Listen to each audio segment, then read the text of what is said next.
Hey there, welcome to Big Dream Crochet. I'm Olivia. Thank you so much for clicking on this video and watching. If you're new here, yeah, thanks for joining. I'm glad this is your first time here. Glad to see you.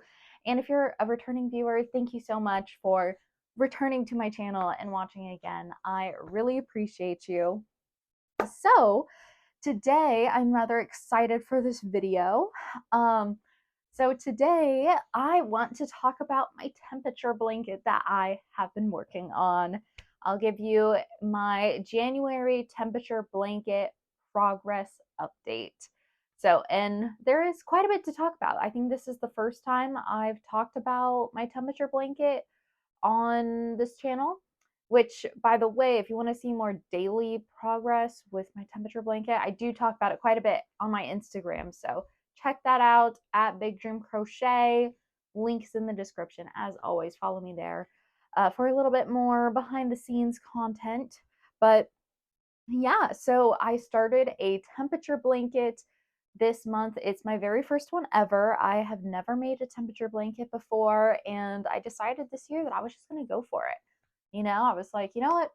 It is a rather big project to commit to, but I think it'll be fun, and I will get good use out of the blanket too, that I'll be using. And it was just an opportunity to try a different project. I've never done a year-long project like this, or I guess anything like as big as this.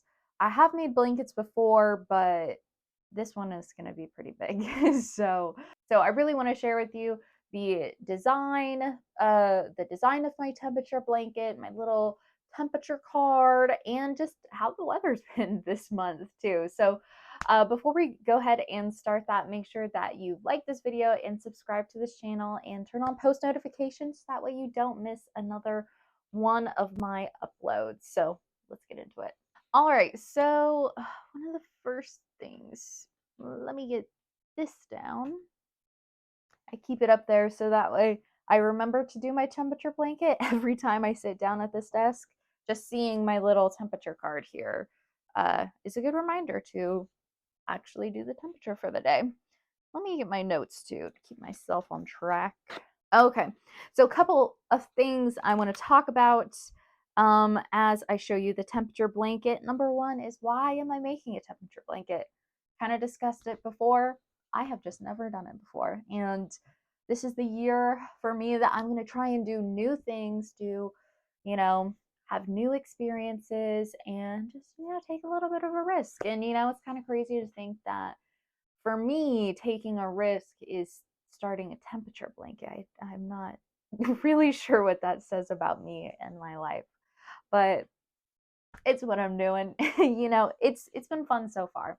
I've really enjoyed having a temperature blanket to work on, and something every day to crochet.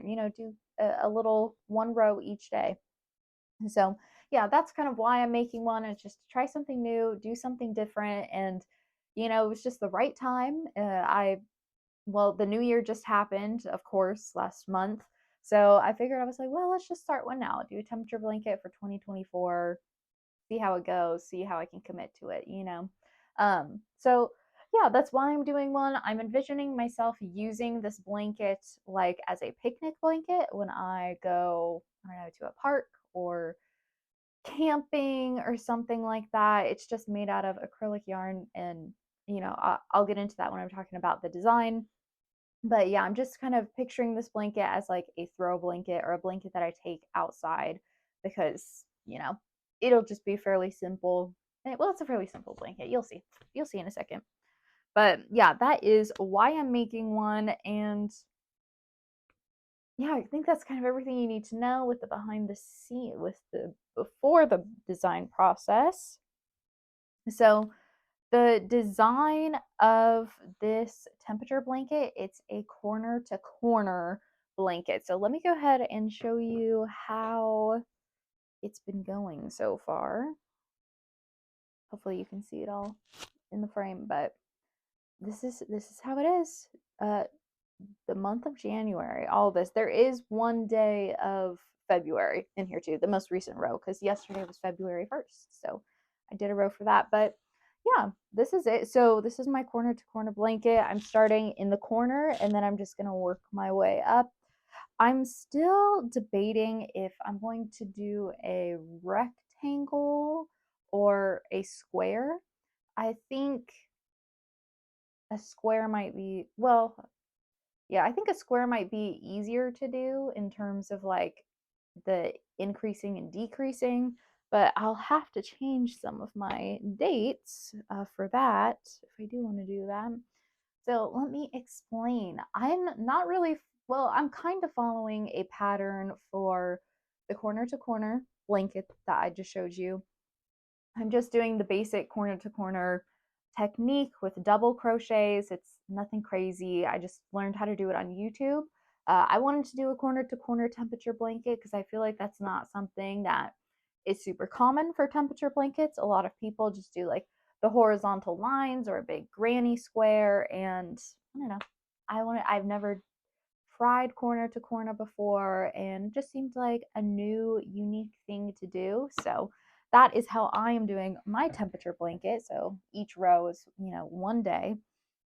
But I did find a little a corner to corner temperature blanket chart to follow. So it gives me, it'll be like increase until I believe it's May 1st. And then from May 1st to like September or something like that, I'm just staying the same. I'm not increasing or decreasing.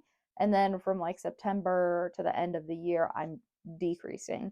It's something along those lines. Those dates probably aren't right, but I will put, well, I can put the picture of the chart that I'm following because I know I have that somewhere. So I will put that here for you to see. And then I'll also link it in the description below too. So that way, if you are trying to do something similar, then you can look at that and just see what those dates are. The increase, stay the same, and then decrease structure. I really like how the creator did that because that's really what I need. I can do the pattern by myself just fine. I don't really need instructions for that, but knowing when to start increasing, like when to start staying the same and then decreasing, that was really helpful for me. So I'm glad I found that resource and I'll put that in the description for you too so you can check it out, see if that's something you want to do.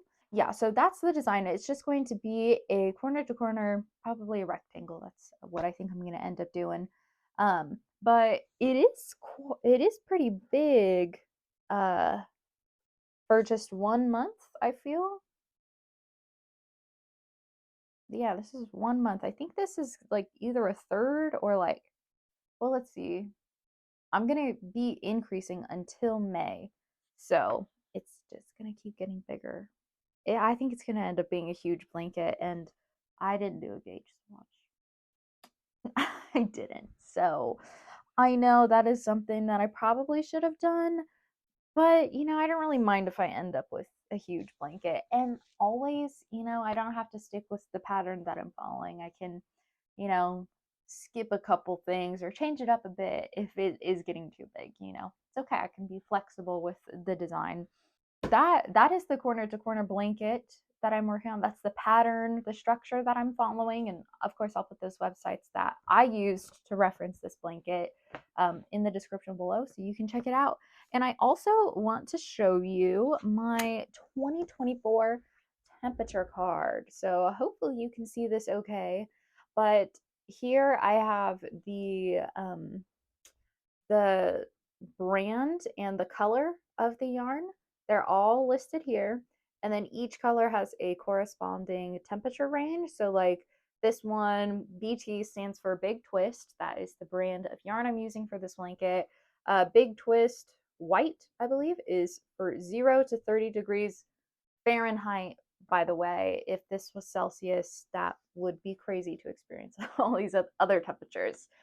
Fahrenheit is the degrees that I am using here. So, yep. So each one has the brand and the name of the color, the temperature range, and then I cut a little bit of the yarn off and put it into the card. So that way, if I ever run out of yarn, I can take this card back with me to the yarn store and make sure that the dye lot is the same. So, you know how sometimes you go to yarn store and you're looking to buy like more of a certain yarn that you've been using, and then you get the same exact yarn, but then you come back and it's slightly different colors. That's what I want to avoid, and that's why I cut the little snipping off here so that way I can see what the original color is. And there's also dye lot numbers the on the label for this. Oh yeah, lot number. It says right there. You can find it on whatever skein you're using. It might be in a different spot, but if you match that number, then the color would be the same too. I didn't write down the numbers just because I was like, I'll just do it visually. I'll just check. I'll just keep some of the yarn from the original skein to make sure that the other skeins that I will have to buy end up matching this. So yeah, that's how I'm doing it. And this has been really nice to have. I highly recommend that if you are making a temperature blanket that you have a temperature card like this, just because it's really easy to reference. And I know some people like do it in their phones or, maybe have a digital list somewhere, but I think it's really nice to be able to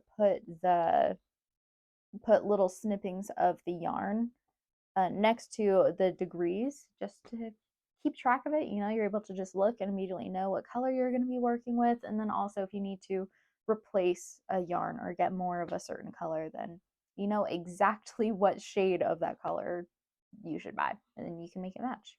So, yeah, I highly recommend having this. I keep mine just over here on my yarn wall. It also helps me remember to actually do my temperature blanket, to add on that row each day, because I do come and sit over here to work pretty often. And so when I see that, I'm like, oh yeah, my temperature blanket. Have I done that today? No? Okay, let's do it. And yeah, it's just super easy to reference right there, and it acts as a reminder too. So yeah, it's a really, oh, I like the system. I think it's helped keep me on track too. I haven't missed any days so well. I have missed days. Like I have not filled my temperature blanket in on certain days, but I just go back and look at the weather and I catch up. Um, so yeah, that is the design. Let's talk about the actual blanket now, the progress that has been happening in this temperature blanket. So it has honestly been a pretty crazy month concerning the temperatures. Okay, we started off this year, let's see, we started off this year with 40 degrees, and then we had a bit of a cold front here where it was somewhat, so the white stands for 0 to 30 degrees. It doesn't get super cold around here, but it does get 30 and below sometimes, like only occasionally will that happen. So that's why white is 0 to 30, and then from like 30 to 40, that's this blue color right here. Cerulean, that's what I believe it's called. But yeah, we had a bit of a cold front where we had 2 days that were like a high of 18 degrees and then 20 degrees, which I know that's probably not as cold as it gets in some places, but for where I live, that is pretty cold for that to be like the high temperature. Which, yeah, I guess I forgot to mention that I am picking the high temperatures of each day for to fill in the temperature blanket. So like if the high was like 42, then I would do, a row of the color 40 to 49. If that makes sense. Yeah, I'm picking, there's like a high temperature and a low temperature of the day. I always pick the high one. That's what my rows stand for, is the high temperature of each day. I picked that because I prefer for my blanket to have warmer colors rather than cold colors, because I just like the warmer colors better. Those are more of my thing. So anyways, yeah, so started the year off with like 40-degree weather, really not bad, pretty average, but a little bit warmer than it usually is where I'm from. And then we had a cold front where we had some days that were like 20 degrees. And then we went back to a couple days where the high was in the 30s. Then we went back to the 40s. And then green right here, this stands for like in the 50s. And that is really surprising for January. Usually January and February are our snow months, our snow and ice months. And for it to be 50 degrees here, it's like, what? That I don't think it's ever been 50 degrees in January here as long as I've lived here. So it's been an interesting month to start a temperature blanket, that's for sure. And I don't know if maybe the temperature blanket is just making me pay attention to the weather more. Like maybe it's like this every year and I just didn't pay that closely to the temperature, but now since I check it every day, I'm seeing these patterns and I'm like, "Oh, that seems different than what it usually is?" But it's made my temperature blanket a little more interesting, so I guess that's okay. But yeah, we started to hit 50 degrees, and then we went back down to the 40s for a bit, and then we were in the 50s quite a bit, with one day marking 60 degrees. And that I could not believe that 60 degrees in January. It's just like that does not happen here. We usually hit 60 degrees like maybe in the start of spring, like 60s and 50s for spring, but most of the time through the winter we're in the 30s and 40s, with sometimes below the 30s for the snow and all of that. So yeah, at least with the crazy weather I kind of benefit from it because I can put it in my temperature blanket. But yeah, that was a really interesting day, to just be able to walk outside wearing like a cardigan and nothing else, like no winter coat or no extra jacket on top of that, and like be perfectly fine. Yeah, it was really interesting. But yes, the yellow represents a 60-degree mark, and then we're back in the 50s. And then this top row, the 51, uh, yeah, this newest row that I just put on there, that's for yesterday, which was February 1st. So yeah. So yeah, that's how January looked for me weather wise. And I think it's created some good variety in my blanket. Definitely in the beginning here, I was getting a little concerned because of this blanket is going to get harder and harder to show on camera with its odd shape, and it is just getting pretty big. But yeah, with the beginning part of January being, pretty much only the 40s, I was starting to get a little bit concerned that maybe I hadn't provided enough variety within my temperature ranges for the colors to, change often and be different and just make my blanket look interesting. But no, I'm actually liking it so far. I really like that I'm not working with a ton of different colors. I think I only have how many? One, two, three, four, five, six, seven. Yeah, I have 7 colors for all the temperature ranges I'll be using throughout the year. And yeah, I think that will be a nice design. Nothing too complicated, but you're able to see the patterns. And plus, when you're using the same color for so many rows and you finally get to add in a new color when the weather changes, you're like, ah, yes, yay. So yeah, I don't mind that simple little joy. So yeah, I'm definitely just gonna keep my blanket going the same way. I guess maybe if it gets hotter in the summer, uh maybe I could add in a color there, but we're just gonna have to wait for those months to start because my hottest temperature color is 80 plus degrees. It really doesn't get hot here during the summer. I'd say the late like the high 70s, low 80s. That's pretty much the average temperature for our hot days. But I guess if it does get really hot, I might have to add in a new color, but I can make that decision when the time comes. For now, though, I believe we only have one more day of being in the 50s for the temperature blanket, and then we're gonna go down to the 40s again for the foreseeable future in February. So should be interesting. But oh my gosh, that I actually didn't even think about that. Yeah, so today's temperature will be green. I haven't filled it in yet. Will be green for 50s, but then after that it'll all be pink, this like pink purple color for February. Valentine's Day, like that fits perfect with the temperature.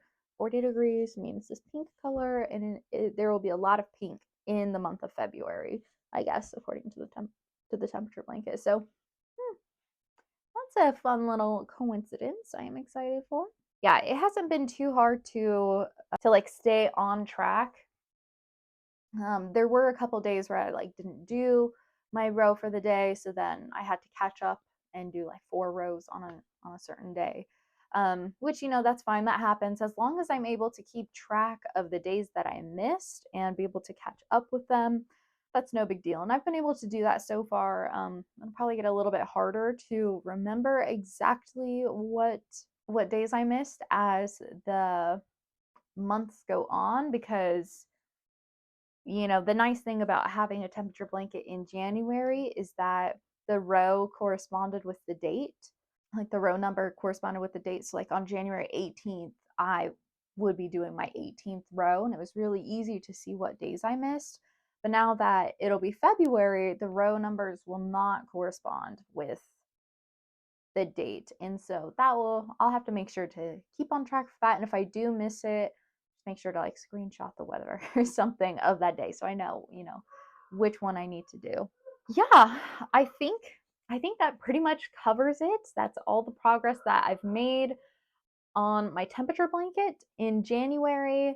It's been an exciting month for the weather, which I did not think it would be, but I'm happy to see it nonetheless. For the sake of my temperature blanket, but also I enjoy the warmer weather too. I'm glad that it hasn't been super rainy or snowy here because I prefer the sun. But yeah, so that's about it. I will be making a monthly temperature blanket update too. So if you're working on a temperature blanket, definitely subscribe so that way, you know, maybe you can use this video as a reminder to catch up on your temperature blanket every month. Or, you know, I think it's just interesting too to see what the temperatures are like in other people's homes and, you know, towns and cities. Yeah, and also just to be held accountable a little bit more for actually doing the project you committed to. So, yeah, definitely subscribe if you're working on a temperature blanket. And you know what? Tell me all about yours in the comments. I know that a lot of people do temperature blankets. This is my first one ever. So just tell me about yours. If you're working one in the comments, tell me maybe what pattern you're doing, what design, maybe has there been a temperature that has just dominated this month? Let me know. You can tell me all the details. I'd love to hear it. I love talking with you about crochet because I know that that is something not a lot of us get to actually do in person with our friends and family. So yeah, definitely share in the comments below and like this video if you liked this video. Subscribe as always if you're doing a temperature blanket especially, but then also, oh, my dog's here. Also, if you enjoy crochet content too, I do all of that, and I do have a couple videos planned coming up in the next couple of weeks. Wow, I just said couple like 3 times in that sentence. Okay. Anyways, yes, thank you so much for watching, and I hope you have a great week. I'll see you in my next video. Bye.